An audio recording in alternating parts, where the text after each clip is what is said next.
Hello there, everyone. Welcome back to another episode of the Female Empowered Podcast. I am your host, Christa Gurka. And today we're going to be talking about something that I think almost all of us business owners do without even realizing that we're doing it. And that is making small decisions every single day that seem harmless in the moment. But when you add them up month over month, day over day, year over year, several years, they can be costing our businesses tens of thousands, even hundreds of thousands of dollars. Because most business owners, we don't lose money. Well, sometimes it happens in one dramatic decision, but not often. It usually happens in these small decisions we make day over day, month over month, week over week, year over year. We don't even realize it. I don't know anyone that wakes up one day and is like, guess what I'm going to do? I'm going to go and lose $100,000 today by making this one decision. No, instead, what usually happens is we don't have the capacity or the bandwidth to make decisions properly because we're not really looking at the numbers or looking at it objectively. And it's things like leaving prime time spots on your schedule unbooked. It's continuing to offer promotions and packages from pre-2020. It's letting a weak, insufficient schedule continue to operate because you're afraid to make one of your staff members or team members upset. It's saying yes to convenience over profitability. And these business decisions happen slowly and quietly over time, and you really stop seeing them. And that's why today I want to help you recognize where these leaks might be hiding in your business, and more importantly, what you can do about them. Taking a little bit of sip of water.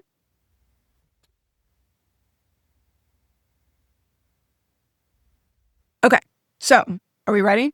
Are we ready to talk through this? You may get through this episode and realize, you know what? I don't need more clients.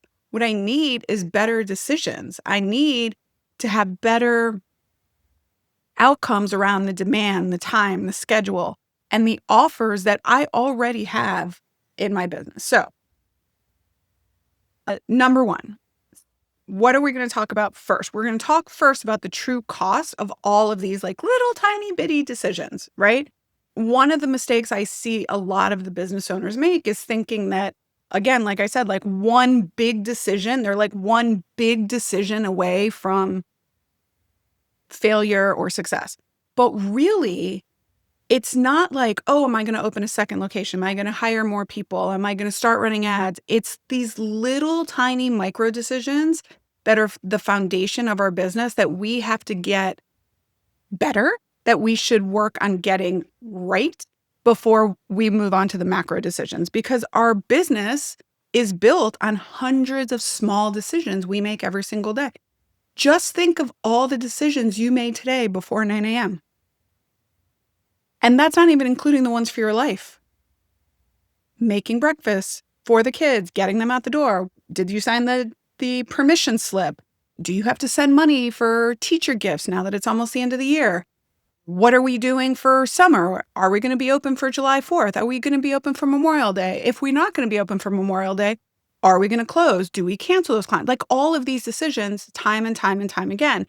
And if you think about it, if you lose, let's say $200 a week just from poor scheduling, just $200 a week, that could be one decision. Okay, that could compound into over $30,000 a year. That's a lot of money, okay? Sometimes revenue in isn't the problem. It's we're leaking too much out of the bottom of the bucket, right? This is why your business can look and feel busy and still feel like there's not enough money left over, all right? It's not a revenue problem. It's a how the business is being run problem. So let's talk about some of these decisions that I want you to audit in your business and see if you can find the leak. So the first one is class scheduling inefficiencies or basically scheduling inefficiencies, whether you're an appointment-based studio or a class-based studio. Okay. Inefficient scheduling is the number one thing I see in boutique fitness businesses and wellness practices. Okay. So from a class perspective, let's say you have like one class that has 2 people in it, another class that has 3 people in it, a noon class that nobody attends, a 4 o'clock class that's filled and it has a wait list, right? Big gaps also in an appointment-based schedule. Like let's say you are loaded with staff from like 1 to 4, but that's not your busiest time of the day, right? Or let's say that you need people to be in at 7. You have a lot of people that are asking for 7 a.m. appointments and you don't have someone that can serve that appointment time, right? Because you want to accommodate everyone, you keep adding a variety of more scheduling options, but more options do not always create more revenue. Sometimes what they do instead is just like spread the same number of people out thinner. You get more diluted, right? So from a class-based perspective, if you think of this, if you have a class with 3 people in it, if you have 3 classes with 3 people, that's 9 people in total.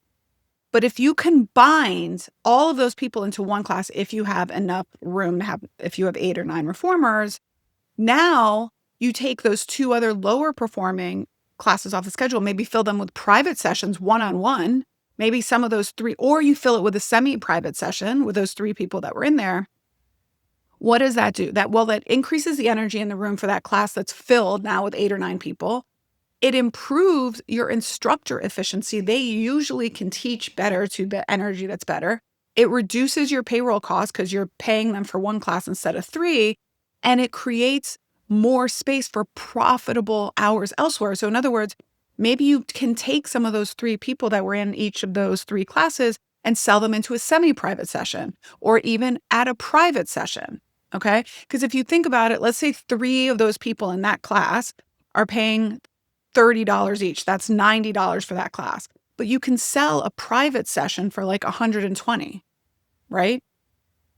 You're going to be more profitable in the private session than having 3 people in a group class. And then if you look at it from a payroll perspective, imagine if you pay an instructor like $45 to teach a class, okay? And you run a class with only 2 people in it, and each of those people is paying $30. You're paying your instructor $45, you're getting $60. That's not very much. And you have to use that 15, right? That $15 to pay your rent, your ads, your marketing, all of that stuff.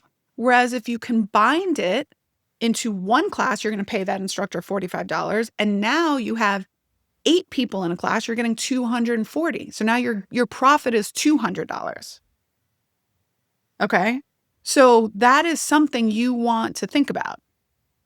You want to think about these little micro. So I'm going to actually do it on my little handy dandy whiteboard. So if you're listening to this podcast, you're not going to be able to see it. But if you're watching me on YouTube, I suggest go watch my YouTube channel because you can see a lot of these examples. So if you have 8 a.m., 9 a.m., and 10 a.m., right? And you have 3 people, okay? So this class, 3, 6, this is $90, okay? You're getting $90 and you're getting $90, right?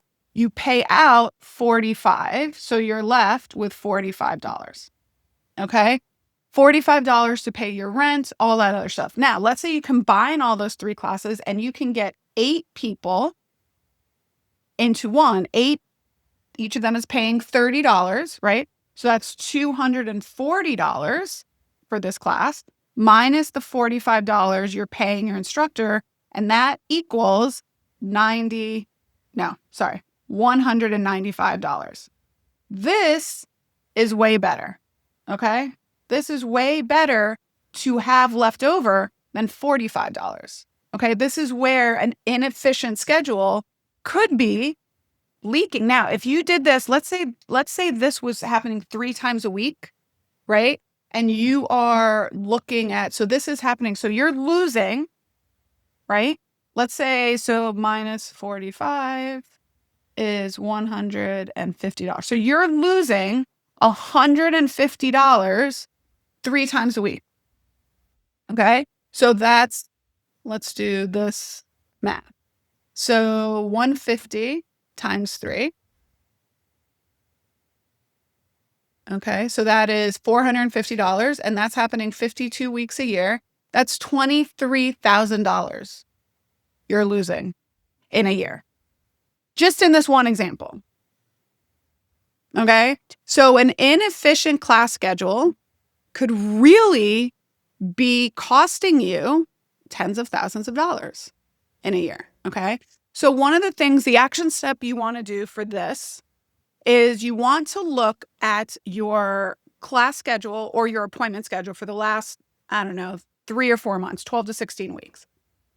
Which part of your schedule is operating below your minimum profitable attendance?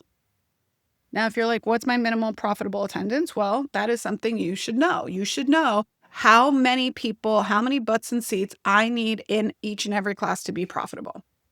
Okay. And then I want you to say, where can I consolidate the weak classes, the weak hours, and expand on the strong ones? Your business should not be built around convenience for 1 or 2 people. It should be built around what's sustainable and profitable in the long term, overall. All right. Area number 2, the discount creep.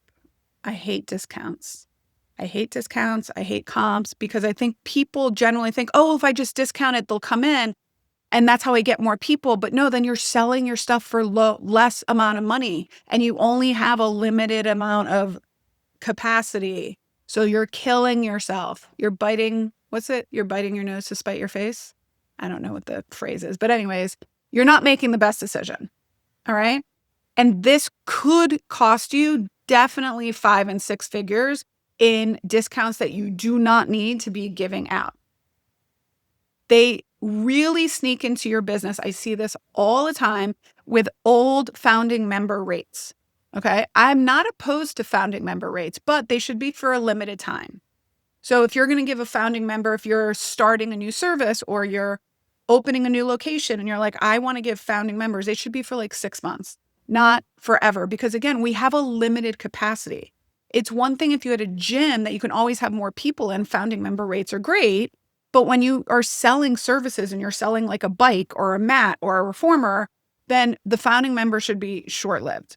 All right. Teacher discounts. Teacher discounts are great. And I don't mean teacher like a elementary school teacher. I mean teachers like Pilates instructors have only certain times of the day where they can use their teacher discount. You don't want to take your most profitable times, your busiest times, 9, 8, 9, 10 in the morning, and fill it with instructors that are paying you 50% off. Same with friends and family rates. All right. Another one is people that are grandfathered in. So maybe they don't have a founding member rate, but you haven't raised their prices in 4 years because you're like, they've been with me since the beginning. This is really hard for them. Great, fine. But those people can only come at certain times of the day. They can only be in certain classes, not your prime time. All right. Unlimited memberships where you can have people take back-to-back classes. There's no cap. I am not a big believer in unlimited for a Pilates-based studio unless you have 50 reformers, which does not happen in our industry. Okay. Because you're selling, the people that buy unlimited come. Here's the problem. The people that buy unlimited come. Even if it's $600 a month, they're going to come every day and sometimes twice a day. Okay. At Pilates in the Grove, we had people that were coming 60 times a month. Okay. So they were coming 30 times and a few days of the week, they were coming twice. So let's say even we had them, people were taking every day, 30 days. So that's 30. And then 3 times a week, they were coming twice. So that's another 12. So let's say they were doing 42 times a week, 42 times a month. Okay. Even if you're selling it for like $600 a month, which is a lot, divided by 45 visits, they're still getting their session for $13. You cannot be profitable on $13.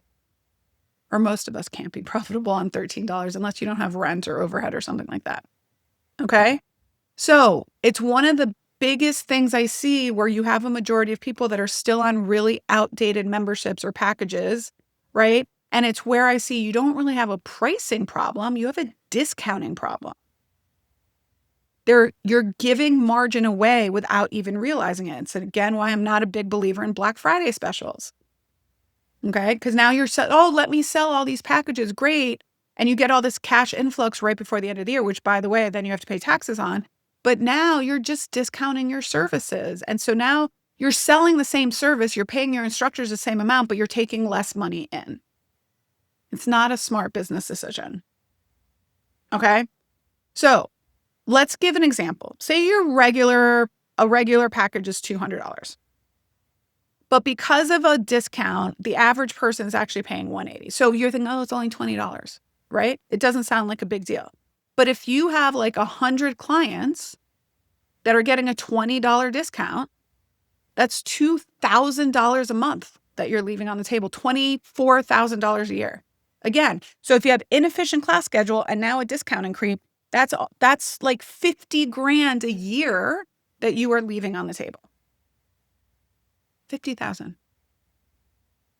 Okay. What about comps? When you have to comp somebody because of a mistake one of your team members had, or because your instructors aren't being accountable or something like that, that also creeps up, right? So you have to find the real issue behind the issue, and you have to fix that, right? The same way we look at as a PT, we're getting to the root cause of the problem. We have to do the same thing with our business. What's the root cause of the problem? So what I want you to do for this area is figure out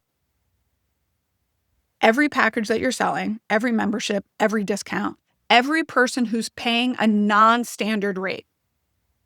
And I want you to look into it and say, why does this discount still exist?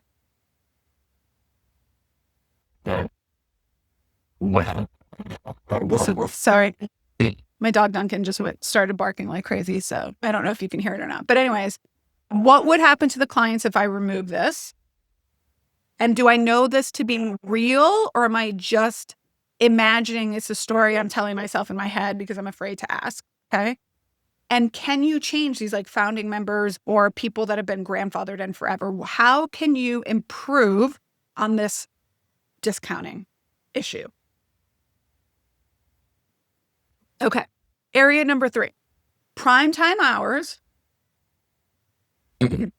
are your prime real estate, and you're not maximizing them. Okay. So you're not maximizing and optimizing your prime time hours, right? For most businesses, for a lot of Pilates studios and even PT practices, usually early morning, 7 to 12, and then afternoons, 4 to 7 p.m.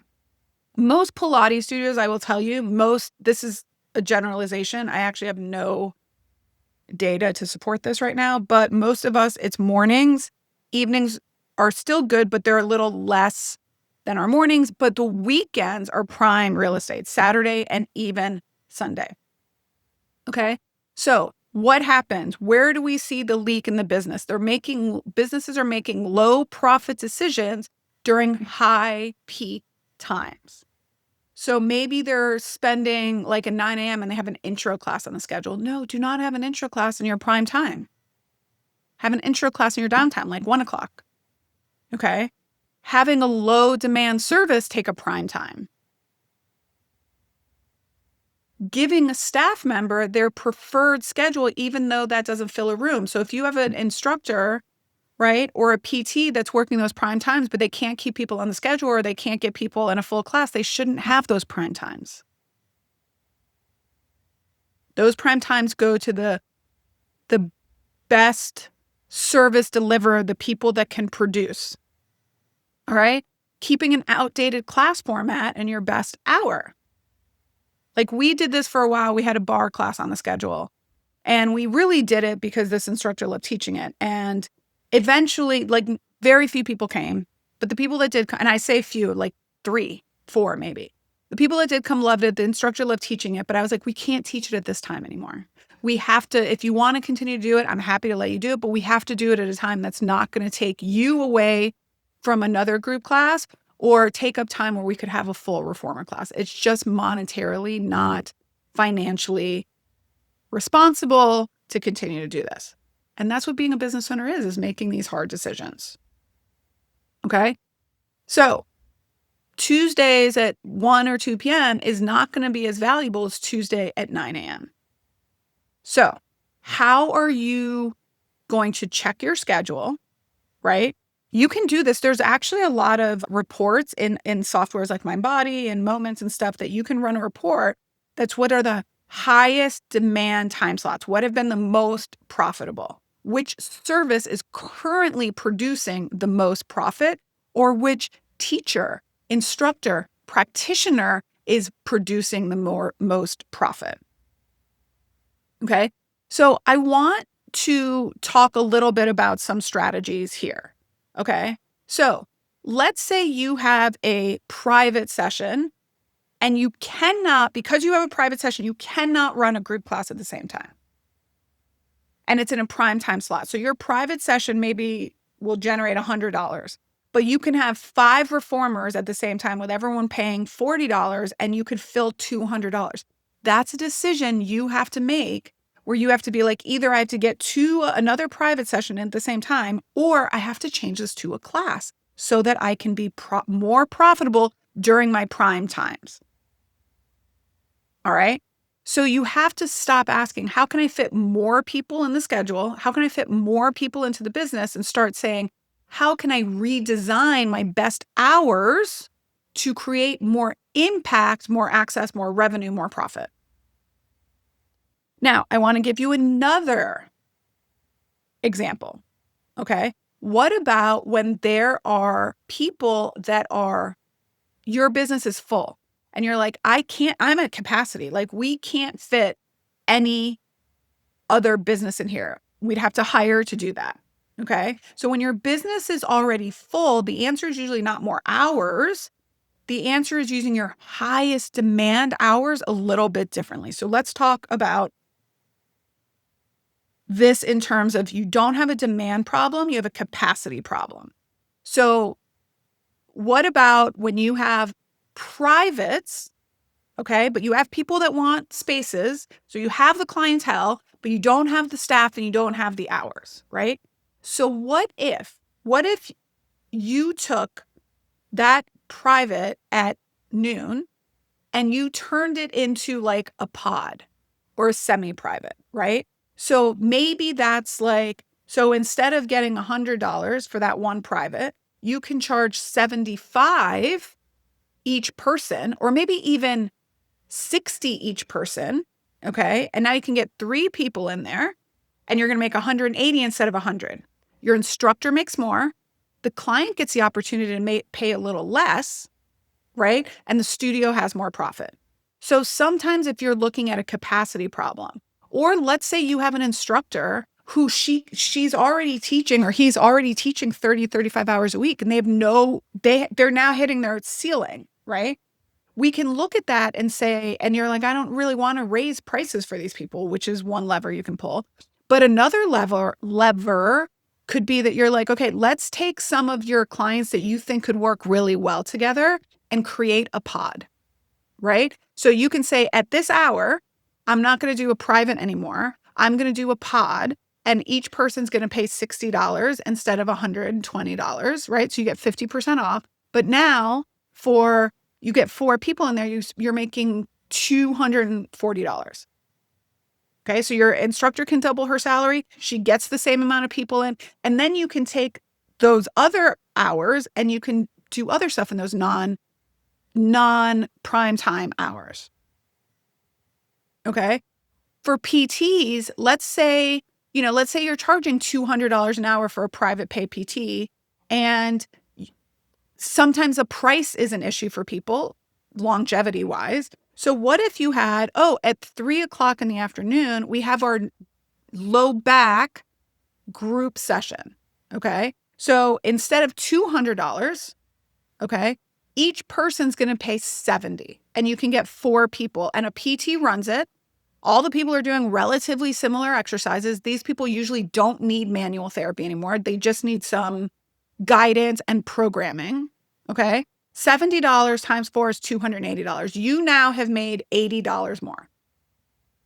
So it's another way to get people continued buy-in, right? So they're like, well, $70 is a huge savings versus 200. I don't think I need the one-on-one anymore because I don't need the manual work. So you can do this little pod. Okay. So you can have like a low back pod. You can have an osteoporosis pod. You can have a knee pod, right? You can have a return to performance, athletic performance, mobility pod. Maybe some people need mobility and you can have knee people, hip people, all of this stuff. And it also creates a sense of community.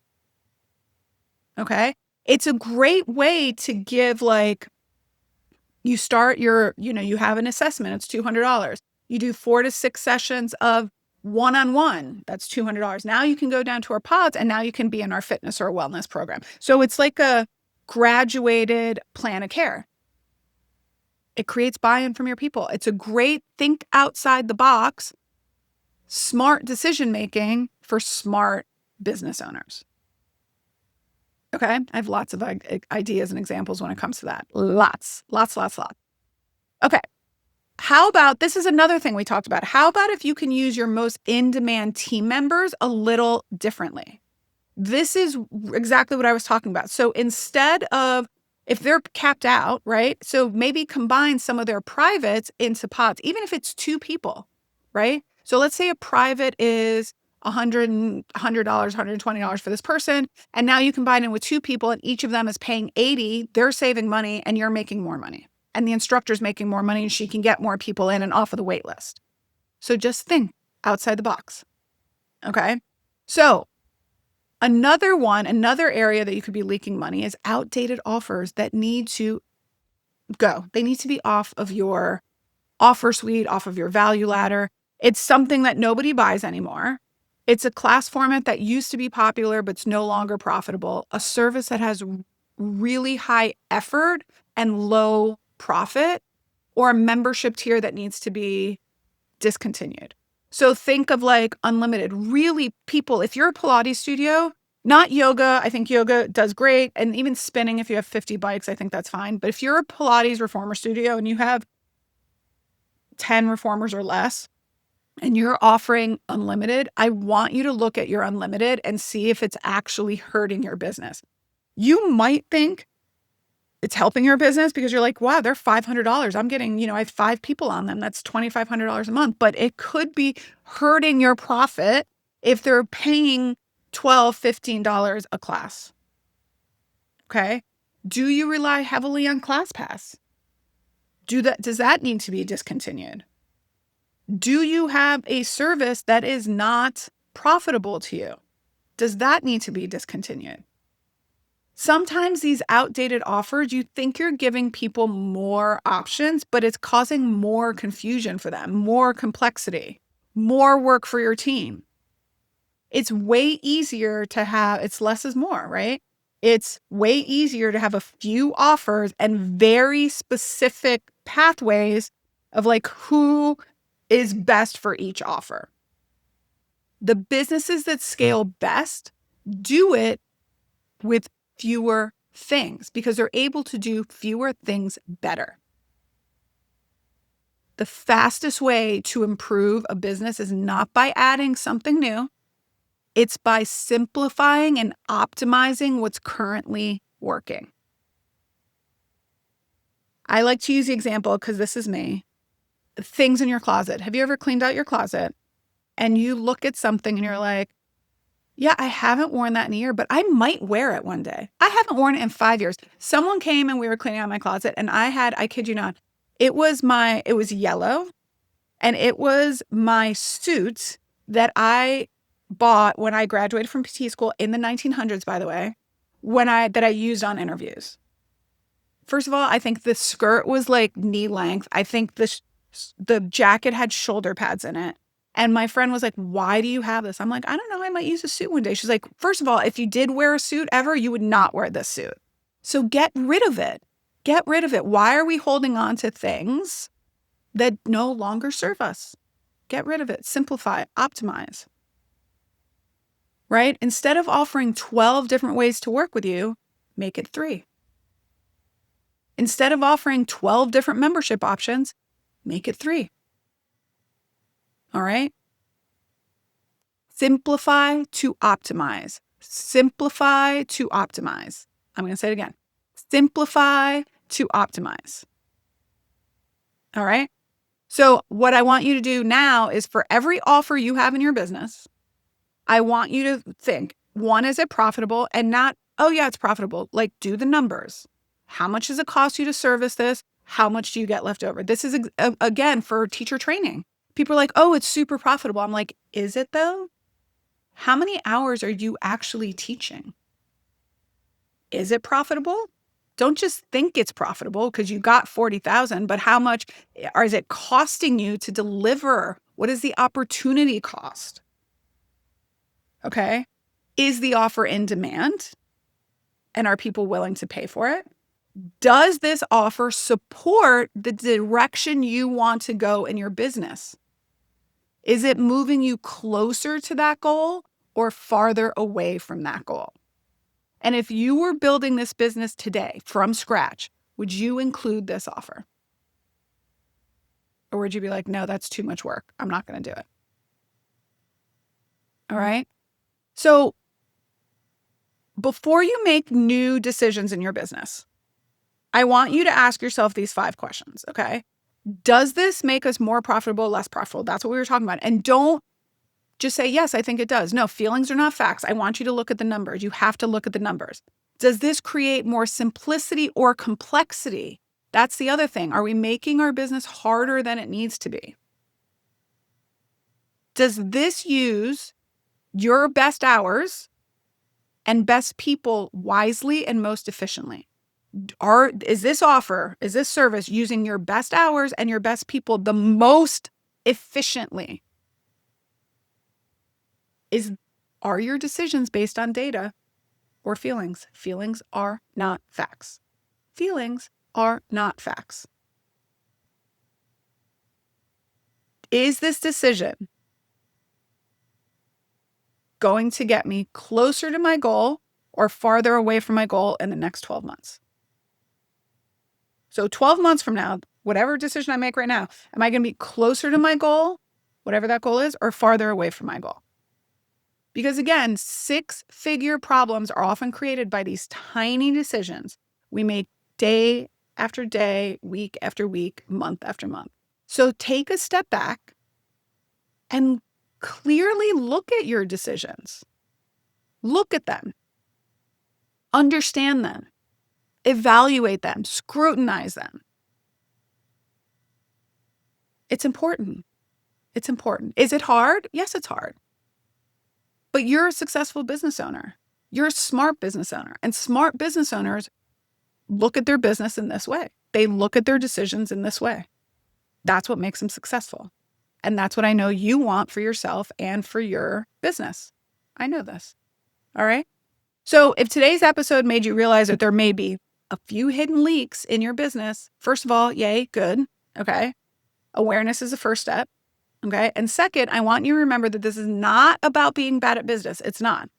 It's about being too close to your own business sometimes where you actually can't see the forest through the trees. You actually can't see what's happening in real time. Sometimes we even forget about these decisions. We're like, oh yeah, I never checked. I was supposed to change that pricing structure 6 months ago and it's still the same. What feels normal to you might actually be costing you a fortune. How many patients or clients have you looked at where they're crooked and they're like leaning to the right? So their right shoulders drop and their head's now leaning to the left and they think they're perfectly straight. And you're like, you really think you're straight here? And they can't see it. They don't feel it. They feel normal. That's how you feel in your business. But feelings are not facts, ladies. They're not. All right. If you want help identifying these kind of micro decisions, I'd love to offer that help to you. You can join our FitBiz monthly community for $99 a month. I can guarantee you that after a year in the community, if you do the work, if you watch the modules, if you show up for the calls, and if you take action on the things you find, you will spend $1,000 in a year, 99, whatever, a little over 1,000, maybe 1,200. I think if it's monthly. Okay. I'm not good at math. Don't at me. I guarantee you will find more than $1,200 worth of leaks in your business. Okay. If you watch the videos, if you do the work, if you show up and you take action on the things that we find, you will find 10 times the amount of leaks in your business, and you'll plug that hole. I'm telling you, it'll happen. It will happen. And I would love to be the person that helps you do that. All right. So that's all I got for you, my friends, for today. It was a lot. I hope you enjoyed this episode. As always, you can DM me over on Instagram. I'm at Christa Gurka. I'd love to hear what you thought, what you're struggling with, right? And until next time, my friends, bye for now.